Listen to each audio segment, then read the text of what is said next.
Hi காய், super market போயிட்டு ரெயின்சிக்கா பாப்பா ஆப்பிள் வாங்கிட்டு வந்தாங்க. அந்த ஆப்பிள் நாம மட்டும் சாப்பிடக்கூடாது, சுத்தி இருக்கிற எல்லாருக்குமே கொடுத்து தான் சாப்பிடணும்ட்டு பாருங்களேன், பீஸ் பீஸா வெட்டின ஆப்பிளை தூக்கிட்டு எல்லாருக்கும் கொடுக்க கிளம்பிட்டாங்க. ரெயின்சிக்கா மம்மி ரெயின்சிக்கா கிட்ட பால் வாங்கிட்டு வர சொல்லியிருந்தாங்க. மளிகை கடைக்கு போயிட்டு பால் வாங்கிட்டு வீட்டுக்கு வந்துட்டாங்க. வீட்டுக்கு வந்துட்டு பால் பாக்கெட்டை தூக்கி எங்க அம்மாட்ட கொடுத்துட்டாங்க. மதியம் தூங்கி எந்திரிச்ச உடனே நானும் ரெயின்சிக்கா பாப்பாவும் சூப்பர் மார்க்கெட் போயிருந்தோம். வீட்டுக்கு தேவையான மளிகை பொருள் நான் வாங்கிட்டேன். ரெயின்சிக்கா பாப்பா ஆப்பிள் வாங்கிட்டாங்க.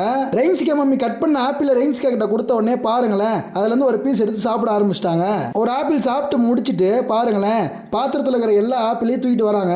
பாதி ஆப்பிள பக்கத்து வீட்டு குழந்தைங்களுக்கு சாப்பிட கொடுத்துட்டாங்க. பேரண்ட்ஸ் பர்மிஷன் இல்லாம அவங்க குழந்தைங்களை நான் காட்டல. ஓகே, ரெயின்சிக்கா பாப்பா வீட்டுக்கு வந்துட்டு பாருங்களேன் கார்ட்டூன் பார்த்துட்டு இருக்காங்க.